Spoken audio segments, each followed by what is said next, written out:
पाकिस्तान ने एक बार फिर सबको हैरान कर दिया। कौमी टीम ने छठी बार हांगकांग सिक्सेस का टाइटल अपने नाम कर लिया।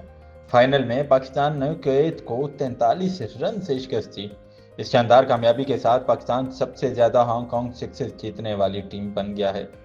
याद रहे, आखिरी बार पाकिस्तान ने यह टाइटल 2011 में जीता था। कुवैत ने टॉस जीतकर पाकिस्तान को पहले बैटिंग की दावत दी। कौमी टीम ने 6 ओवर्स में 3 विकेटों के नुकसान पर 135 रन बनाए। कप्तान अब्बास आफरीदी ने जबरदस्त इनिंग्स खेलते हुए 52 रन बनाए और रिटायर्ड हर्ट हुए।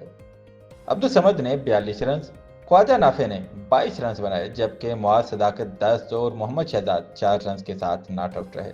हदफ के ताकुब में कुवैत की टीम सिर्फ 92 रन तक महदूद रही।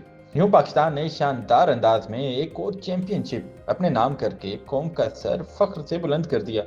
सबसे बढ़कर ये जीत साबित करती है कि पाकिस्तानी नौजवान टैलेंट न सिर्फ बासलाहियत है, बल्कि आलमी सतह पर भी अपनी पहचान बनाने की मुकम्मल सलाहियत रखता है। क्रिकेट के मैदान में सब्ज हलाली परचम एक बार फिर बुलंद हो गया।